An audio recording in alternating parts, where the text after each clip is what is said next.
Have you ever wondered if one moment of cowardice could destroy everything you love, and if you'd have the guts to fix it, no matter what it cost? What if the only way to save innocent lives was to confront the darkest part of your own soul, knowing redemption might come too late? Tonight, in the heart of the Colorado frontier, one man is about to face that question with blood, with tears, and with the ghosts of the past pounding like war drums in the dark. Ezekiel Thornfield wasn't born a hero. In fact, if you asked anyone who knew him in those early years, they'd say he was more stubborn than brave a man who tried to outrun his mistakes, even if it meant living in the loneliest valley in the Colorado Territory. For 3 long years, Cedar Canyon had been his hiding place, a stretch of wild land so remote, so cut off, that most folks in the nearest town couldn't even agree which direction to ride to find it. The nearest neighbor was 15 miles away, a rancher who spoke more to his cattle than to Ezekiel. And that suited him just fine. Solitude was easier than penance. He filled his days with honest work, fixing fences, tending cattle, mending the old barn that groaned with every winter storm. At night, he'd stare at the single photograph he kept hidden in a coffee tin, a family he could barely remember, a badge he wished he'd never worn, and the haunted eyes of a man who could never quite forget Deadwood Creek. But this was supposed to be the day everything changed.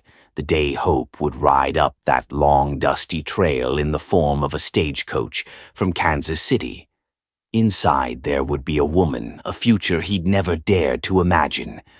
Catherine Morrison, kind, gentle, her letters, full of dreams and forgiveness. For months, Ezekiel had clung to her words, letting himself believe he was worthy of a new start, that maybe the past could stay buried. He was polishing his boots, his best pair, the only ones fit for a wedding, when the sound shattered the silence. At first it was just a distant thump, then another, and another. A steady, relentless beat that grew louder, closer, until the walls of Cedar Canyon themselves seemed to tremble. Ezekiel froze, leather cloth in hand, heart hammering in his chest. The cattle, usually docile, had huddled tight near the barn, eyes rolling in fear. Even his old dog Marshall whimpered low and pressed himself against the cabin door. That sound could only mean one thing out here: war drums. And war drums this far north were never a good sign. He stepped onto the porch, squinting into the harsh afternoon sun. Long shadows stretched across the land he'd come to call home. But today something was different. The air itself felt thick with warning. Reaching for his father's battered spyglass, Ezekiel climbed onto the cabin's roof. What he saw made his blood run cold. Dozens, no hundreds of figures moving along the ridgeline. Warriors, painted and silent, positioned at every exit of the valley. This wasn't a raid.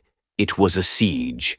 A shiver ran down his spine as a single thought cut through the fear. Catherine's stagecoach was due before sunset. She'd be coming down the main trail, straight into the jaws of whatever hell was about to be unleashed. He had only hours to act, to choose between running again or standing his ground for once in his life. And somewhere far off the drums grew louder. Not just a warning this time, but a promise. Before the sun set, the past would come knocking at Ezekiel Thornfield's door and demand payment in full. Most men come to the Colorado frontier in search of gold glory or a second chance. Ezekiel Thornfield arrived looking for none of these. He came to Cedar Canyon with a single desire: to disappear from the world and bury the man he used to be. The land here was as unforgiving as any sin, wild, untamed, and battered by winds that could strip paint from a barn door and flesh from bone. It was the sort of place that remembered every footprint, every trespass, and every ghost that might still walk the ridgelines at dusk. Ezekiel chose it for its silence, for the distance it gave him from the blood and the shouting and the endless questions that had hounded him in the years after Deadwood Creek. He had once been a sheriff, a man sworn to uphold the law, a man who believed justice was a straight line drawn in the dust at dawn. But that was before the gunfight that had shattered a family and left a stain on his soul that time and whiskey couldn't wash away. In the first months after his exile, he tried to lose himself in the relentless routines of ranch life. He fixed fences, dug new wells, broke stubborn horses, and learned the language of the high country, how to read the weather in the sky, how to move like a shadow when you needed to disappear, how to listen to the distant howl of wolves without mistaking it for the cry of a child. Night was the hardest. That's when the memories came back in sharp flashes, the terrified face of a girl pressed against a wagon wheel, the crack of rifle fire, the last breath of an innocent who never should have been there. Ezekiel kept a battered badge hidden at the bottom of an old coffee tin, but he never touched it, never looked at it unless the ache in his chest grew too sharp to ignore. For 3 years, not a single letter reached him that wasn't meant for another man. Not a single friendly hand knocked at his door. He convinced himself this was all he deserved, that the emptiness was penance for mistakes that could never be forgiven. But even in a place so empty, life finds a way to crawl back in. 2 winters ago, during a storm that turned the canyon to iron and the sky to glass, Ezekiel found a child huddled beneath the ruined shell of a buckboard wagon, eyes wide with hunger and fear, hands wrapped around a ragged doll. The girl's name was Mary, and she had lost everything to the same violence that once destroyed Ezekiel's own peace. He should have kept riding, should have left her to the charity of strangers or the mercy of the prairie, but something broke open in him that night. He brought her home, fed her, warmed her by the fire, and when the thaw came, he could not bring himself to send her away. In Mary's quiet resilience, he saw the flicker of hope that he had nearly smothered in himself. She did not ask about his past, did not shrink from his silences or his nightmares. She simply existed, proof that kindness, no matter how small, could put down roots even in soil as barren as his soul. With Mary came a subtle transformation. The cabin, once cold and empty, filled with the smell of baking bread and the sound of laughter echoing off log walls. The cattle grew tamer, the old dog Marshall learned to trust again, and Ezekiel found himself speaking aloud for the first time in months, answering the endless questions a curious child could conjure about every bug, every bird, every legend carved into the Red Canyon stone. Yet for all this fragile happiness, Ezekiel could never forget what he'd done. The guilt remained a second shadow trailing him through every sunrise and every sleepless night. He knew deep down that forgiveness was a thing earned, not given, and that someday the world might come knocking, demanding payment for the blood on his hands. Until that day came, he would work the land, protect Mary, and hope that somewhere in the wide expanse of the West, a good deed might begin to tip the scales. Little did he know that fate and the past were already on the move, galloping ever closer to the lonely cabin at Cedar Canyon, carrying with them both judgment and the possibility of a second redemption. Most men come to the Colorado frontier in search of gold glory or a second chance. Ezekiel Thornfield arrived looking for none of these. He came to Cedar Canyon with a single desire to disappear from the world and bury the man he used to be. The land here was as unforgiving as any sin, wild, untamed, and battered by winds that could strip paint from a barn door and flesh from bone. It was the sort of place that remembered every footprint, every trespass, and every ghost that might still walk the ridgelines at dusk. Ezekiel chose it for its silence, for the distance it gave him from the blood and the shouting and the endless questions that had hounded him in the years after Deadwood Creek. He had once been a sheriff, a man sworn to uphold the law, a man who believed justice was a straight line drawn in the dust at dawn. But that was before the gunfight that had shattered a family and left a stain on his soul that time and whiskey couldn't wash away. In the first months after his exile, he tried to lose himself in the relentless routines of ranch life. He fixed fences, dug new wells, broke stubborn horses, and learned the language of the high country, how to read the weather in the sky, how to move like a shadow when you needed to disappear, how to listen to the distant howl of wolves without mistaking it for the cry of a child. Night was the hardest. That's when the memories came back in sharp flashes, the terrified face of a girl pressed against a wagon wheel, the crack of rifle fire, the last breath of an innocent who never should have been there. Ezekiel kept a battered badge hidden at the bottom of an old coffee tin, but he never touched it, never looked at it unless the ache in his chest grew too sharp to ignore. For 3 years, not a single letter reached him that wasn't meant for another man. Not a single friendly hand knocked at his door. He convinced himself this was all he deserved, that the emptiness was penance for mistakes that could never be forgiven. But even in a place so empty, life finds a way to crawl back in. 2 winters ago, during a storm that turned the canyon to iron and the sky to glass, Ezekiel found a child huddled beneath the ruined shell of a buckboard wagon, eyes wide with hunger and fear, hands wrapped around a ragged doll. The girl's name was Mary, and she had lost everything to the same violence that once destroyed Ezekiel's own peace. He should have kept riding, should have left her to the charity of strangers, or the mercy of the prairie. But something broke open in him that night. He brought her home, fed her, warmed her by the fire, and when the thaw came, he could not bring himself to send her away. In Mary's quiet resilience, he saw the flicker of hope that he had nearly smothered in himself. She did not ask about his past, did not shrink from his silences or his nightmares. She simply existed, proof that kindness, no matter how small, could put down roots even in soil as barren as his soul. With Mary came a subtle transformation. The cabin, once cold and empty, filled with the smell of baking bread and the sound of laughter echoing off log walls. The cattle grew tamer, the old dog Marshall learned to trust again, and Ezekiel found himself speaking aloud for the first time in months, answering the endless questions a curious child could conjure about every bug, every bird, every legend carved into the red canyon stone. Yet for all this fragile happiness, Ezekiel could never forget what he'd done. The guilt remained a second shadow trailing him through every sunrise and every sleepless night.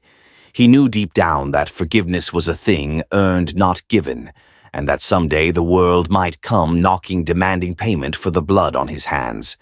Until that day came, he would work the land, protect Mary, and hope that somewhere in the wide expanse of the West, a good deed might begin to tip the scales.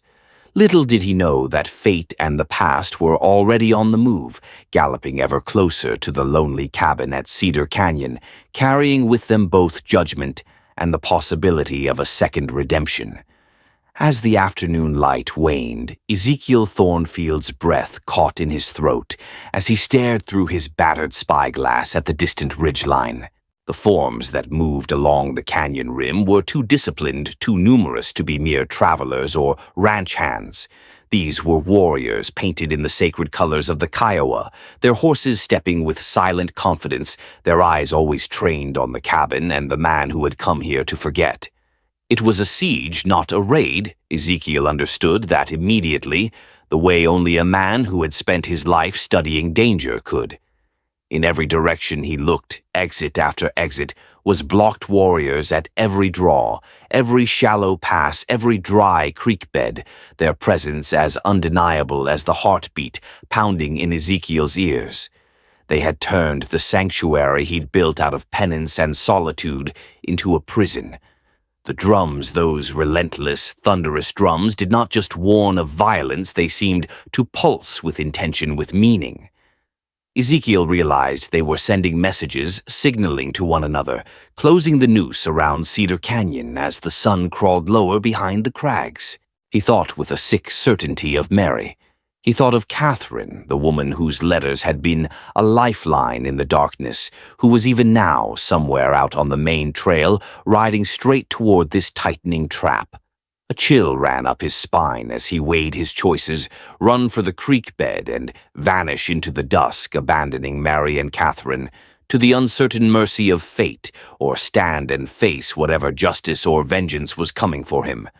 It was a choice he'd failed before, and the shame of that memory was like bile in his throat. Then the sound changed. The drums stilled abruptly, completely, leaving a silence so heavy it made Ezekiel's skin prickle. From the southern trail came the steady, measured clip-clop of a single horse. Ezekiel leveled his rifle, every muscle straining, as he watched a lone Kiowa rider approach a white flag tied to a stick held high above his head. The young man dismounted 50 yards from the porch, calm and unhurried, his war paint striking against dark eyes that seemed to see straight through Ezekiel's bravado. "Ezekiel Thornfield," the warrior called out, his English tinged but clear. "We need to talk." That a stranger knew his name and could pronounce it with such precision was enough to chill Ezekiel to the marrow. The conversation that followed shattered the remnants of safety that Ezekiel had built in the valley.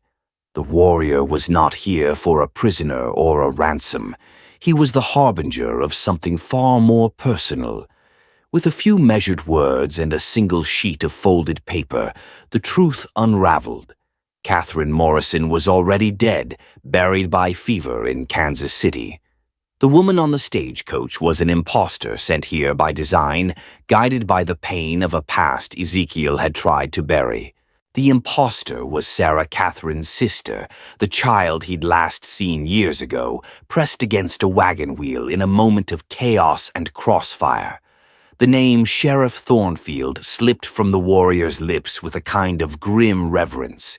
The title, once a badge of honor, now a weight Ezekiel could barely carry. Sarah's plan, it became clear, had been years in the making, a cruel, brilliant dance of letters, false hope and calculated revenge. She had become everything Catherine was supposed to be, had orchestrated this meeting, not for reconciliation, but for reckoning. Her alliance with the Kiowa was not incidental. Together they had sealed off every escape, ensuring Ezekiel would be forced to answer for the blood that stained his hands and soul. As the stagecoach rumbled ever closer to the mouth of the canyon, its wheels grinding against the rocks of fate, Ezekiel understood at last the ghosts of Deadwood Creek had never left him. Now, through the will of a wronged woman and the silent resolve of 100 warriors, those ghosts had come to collect what was owed. The weight of guilt pressed down fierce and suffocating as the valley that was meant to be his refuge became the courtroom for a trial he could not evade. Ezekiel Thornfield's hands trembled as he lowered his rifle, the words of the Kiowa warrior echoing in his mind, but it was Sarah's presence that truly shattered whatever defenses he had left. As the stagecoach ground to a halt and the dust settled, Sarah stepped down onto the scorched earth with a grace, born not of peace but of pain. She wore no finery, no hopeful smile, only a look of cold fire and a resolve hammered in the forge of loss.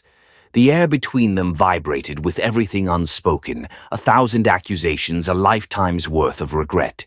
For a long, breathless moment, the world seemed to contract to the space between these two souls, the former sheriff and the woman whose life he had irrevocably changed. Marshal Ezekiel's old dog whimpered at his feet, sensing the storm about to break, while Mary hovered inside the cabin, her wide eyes searching for understanding she couldn't possibly grasp. Ezekiel tried to speak, but Sarah cut him off with a raised hand, her gaze steady and merciless.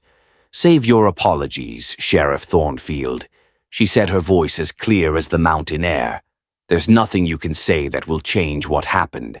I came here for answers, for justice, not words." Her words landed like blows, but Ezekiel stood his ground, struggling to summon the courage he'd failed to find when it mattered most. He tried to recall the man he had once been, the man who believed in the law, in right and wrong, before the world turned gray and every choice left a stain. The silence hung heavy as Sarah reached into her satchel and produced a packet of weathered papers, sworn statements, wanted posters, a death certificate marked with Catherine's name. She flung them at his feet. "You left a trail of broken people behind you," she continued. "You wore the badge, but you didn't carry the weight. My sister trusted you, my family trusted you, and you let us all down. Tell me, Ezekiel, what do you have to say for yourself?" Now, her question was not an invitation but a challenge, a dare to finally face the truth he'd tried so long to escape. Ezekiel looked at his boots, at the cracked boards of the porch, anywhere but into the searing blue of her eyes. He felt the familiar surge of shame and fear, old companions that had haunted every lonely sunrise in Cedar Canyon. He wanted to explain, to plead for understanding, but he knew words would never be enough. Instead, he did the only thing he could. He listened. He listened as Sarah recounted the night that shattered her world, the flash of gunfire, the confusion, the moment she realized her sister was gone forever. She spoke not with bitterness but with a quiet, terrifying clarity, each word tightening the knot around Ezekiel's heart. The Kiowa warriors watched in silence their presence, a reminder that this was no private reckoning, but a judgment delivered on behalf of every soul wounded by Ezekiel's mistakes. Then, with a final deliberate step forward, Sarah delivered her ultimatum. "The Garrett gang, the ones you let slip away, are planning to hit the orphan train at Millfield Station in 4 days. 43 children, innocent and defenseless, will die unless someone stops them. You know their tactics. You know the land. You can help us stop this, or you can die here alone and forgotten as you deserve." The choice was stark, unyielding, and as heavy as the badge Ezekiel had hidden all these years. For a moment all he felt was the crushing weight of his failures, the innocence he couldn't save, the lives he'd ruined, the hope he'd abandoned. But as he looked up at Sarah, at Mary's anxious face, peering from the shadows at the grim determination of the warriors ringed around his home, something shifted deep inside him. Shame gave way to resolve. Fear yielded to a flicker of purpose. Ezekiel walked into his cabin, retrieved the old badge from its hiding place, and pinned it to his shirt. When he stepped back onto the porch, there was no ceremony, only a quiet certainty, the kind that comes to a man when he's done running. "I can't erase the past, Sarah," he said, voice steady, despite the tears in his eyes, "but I won't let more children pay for my mistakes." In that moment, the lines of vengeance and forgiveness, of guilt and redemption began to blur, and the journey toward atonement truly began, not just for Ezekiel, but for everyone whose life had been shaped by the choices made in the long shadow of Deadwood Creek. The night before their journey, the wind howled through Cedar Canyon as if it carried the voices of every soul lost to violence and regret. Ezekiel Thornfield lay awake, eyes wide in the darkness, turning the badge over in his hand as the fire's last embers flickered and died. For the first time in years, the weight of responsibility felt right. It wasn't comfortable or easy, but it fit him in a way that guilt never could. Morning came hard and cold, the sky bruised with storm clouds as Sarah roused the camp with a sharp efficiency that left no room for hesitation. She moved among the Kiowa warriors, trading words in their language, her face marked by sleepless determination and the hint of fear she refused to show. Mary clung to Ezekiel's side, her small fingers curling into the hem of his coat as he loaded supplies onto his horse. Around them, the warriors made ready their eyes, steady the rituals of preparation, a quiet declaration that this fight was not only for vengeance but for the future of all their children, native and settler alike. They rode out in single file, the party stretched long across the frost-bitten grass, moving silent as ghosts through the pale dawn. Every mile brought new dangers, the threat of ambush, the uncertainty of the land, the nagging dread that the Garrett gang was always one step ahead. Ezekiel led with Sarah close by her rifle, strapped across her back, her voice a steady current of strategy and resolve. At times, Mary would ride with one of the Kiowa women, who would sing soft songs to chase away her fear, reminding everyone that courage could be found even in the smallest heart. The group grew tighter as the journey wore on, their differences of blood, of loss of language, fading in the face of a shared purpose. Around the evening fires, old rivalries and suspicions melted away.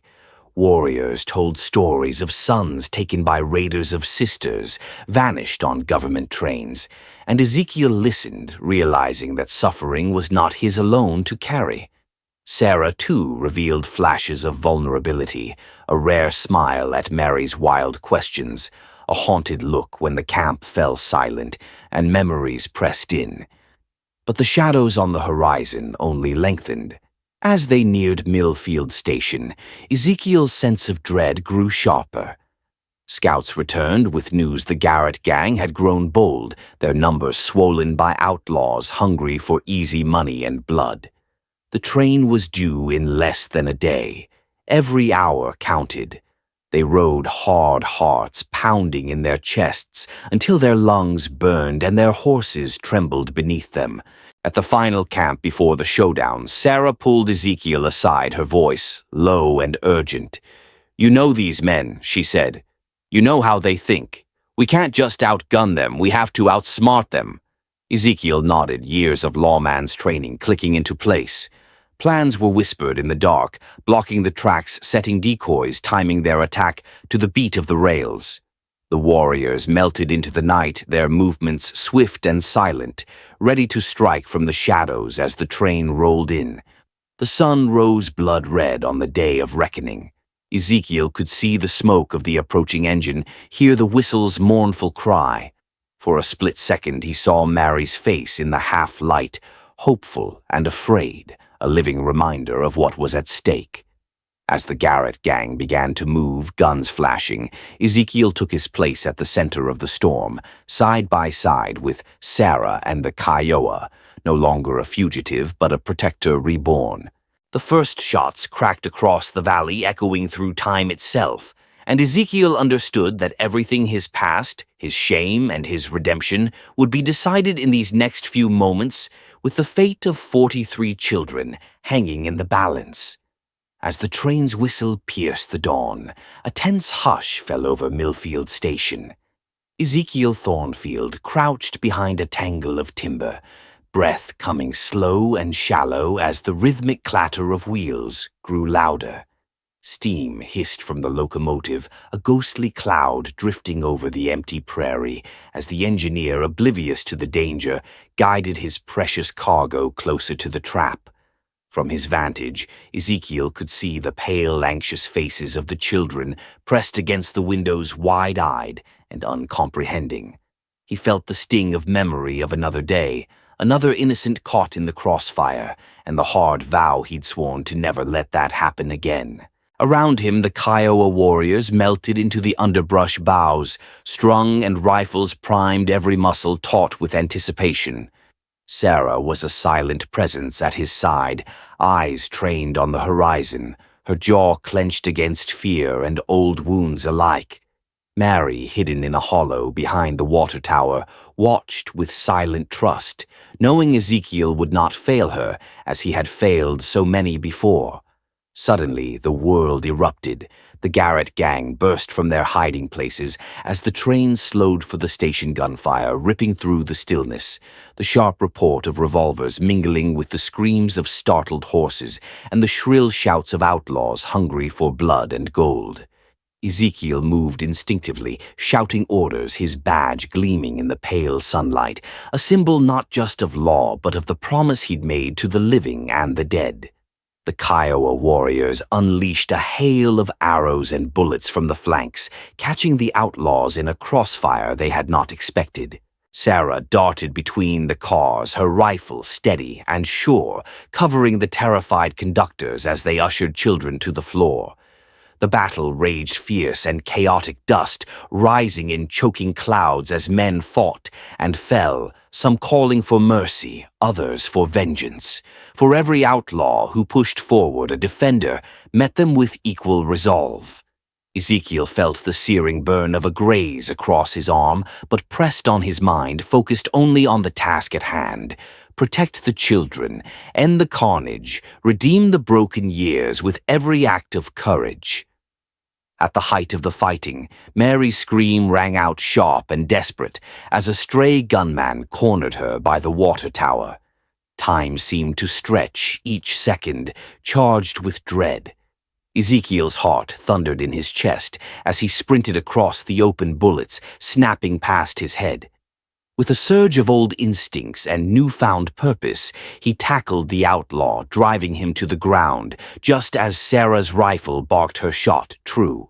In that breathless instant, Ezekiel saw in Sarah's face not only fury and pain, but gratitude, an understanding that forgiveness, like justice, was forged in action, not words. The gunfire faded, replaced by the wounded cries of men and the soft sobs of children clinging to their rescuers. The Kiowa warriors gathered their own, counting the cost in blood and pride, while Sarah knelt beside Mary, her arms wrapped tight in comfort and relief. Ezekiel staggered to his feet, battered and bleeding but whole, in a way he had not been in years. He moved among the survivors, offering what little comfort he could, feeling for the first time in a lifetime the faint, fragile weight of hope. The train's engineer thanked him with shaking hands.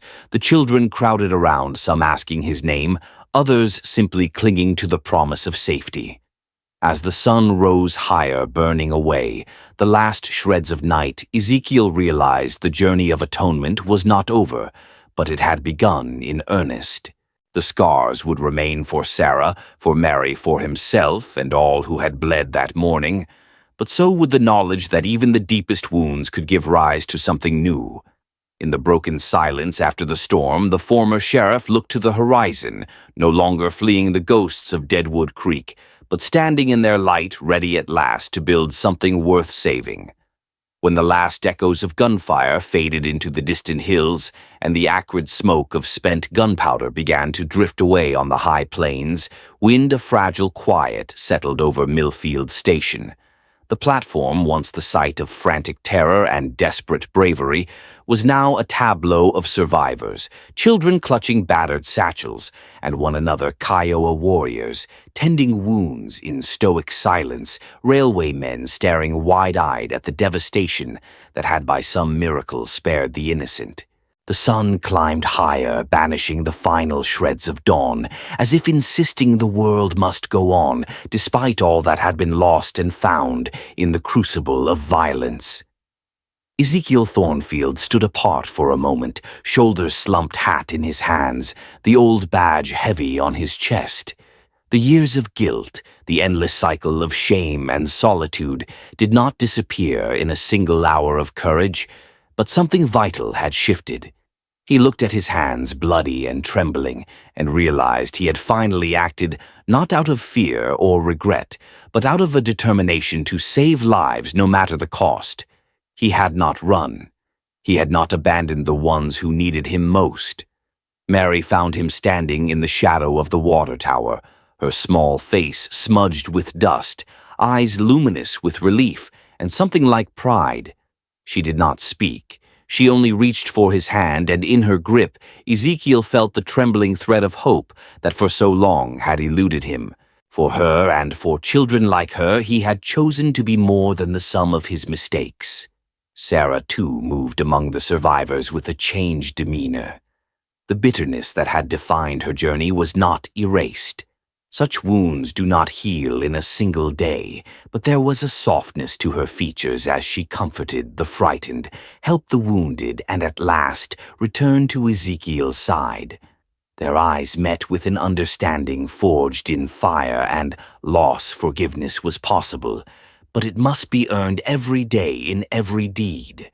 The Kiowa warriors gathered their fallen with songs that rose low and steady above the murmurs of the crowd, a reminder that their story too was one of pain and survival, and that justice could be found not only in vengeance, but in the joining of hands for a cause greater than old divisions.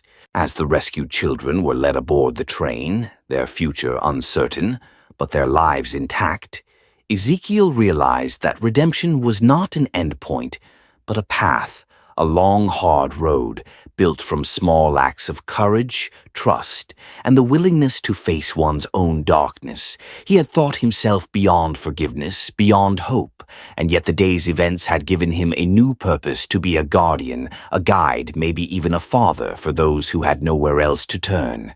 As the locomotive pulled away from Millfield, its whistle echoing across the valley, Ezekiel did not watch it vanish with longing or regret. Instead, he turned toward Sarah and Mary, and toward the Kiowa, who now regarded him not as an enemy, but as a man who had paid a share of his debt to the living and the lost.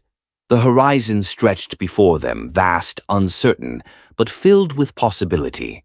The past could never be undone, and the scars would never fully disappear. But in that vast expanse of the American West, new beginnings were always waiting for those with the courage to seek them.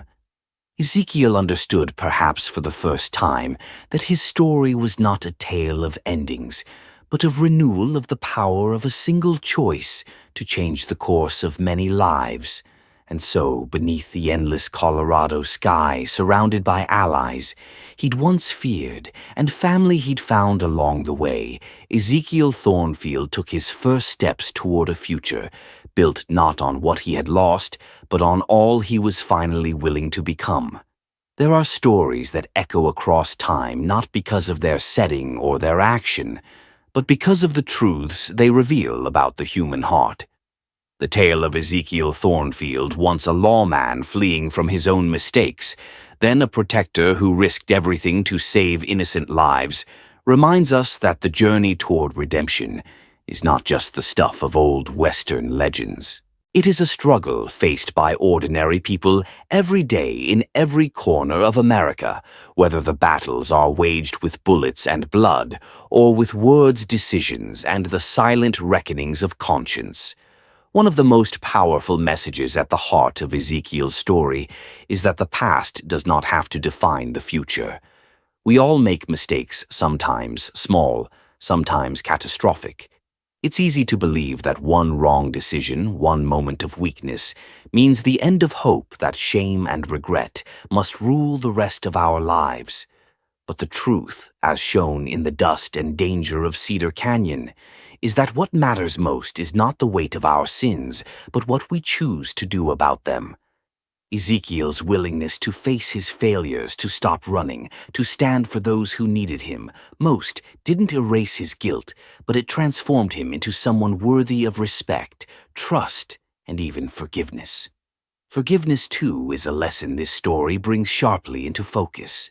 Forgiveness is not easy, nor is it quick. Sarah's pain did not disappear in a single day, nor did Ezekiel's shame. Real forgiveness is a process. It's earned, not demanded. It grows out of acts both great and small of courage, humility, and the willingness to keep showing up even when it hurts. In American culture, we talk a lot about moving on and starting fresh, but this story reminds us that new beginnings are built brick by brick on honesty, accountability, and the hard work of rebuilding trust with others and within ourselves.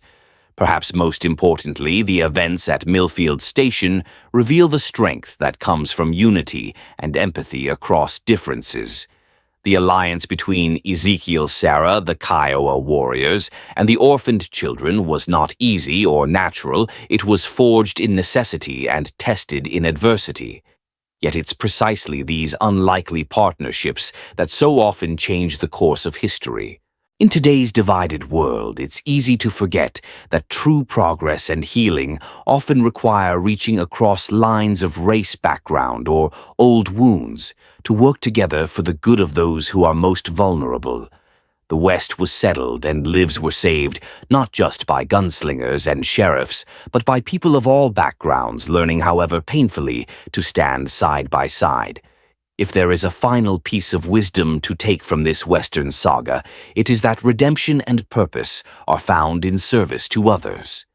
When Ezekiel chose to protect Mary and the other children, when Sarah risked her heart to fight for justice rather than revenge, they both discovered a new reason to live a sense of meaning that no amount of isolation, regret, or even suffering could take away. In a world that often celebrates rugged individualism, it's important to remember that true strength lies in the willingness to lift up those around us, to face our own darkness so that others might have a chance at light. So whether your battles are fought on dusty roads or quiet city streets, remember this: you are more than your mistakes. The future is shaped by the choices you make today. Forgiveness and new beginnings are always possible, but they require courage, humility, and the willingness to do what is right even when it is hardest. As long as you keep moving forward, guided by a sense of justice and empathy, there is always hope, always the possibility of a new trail ahead and a story worth telling.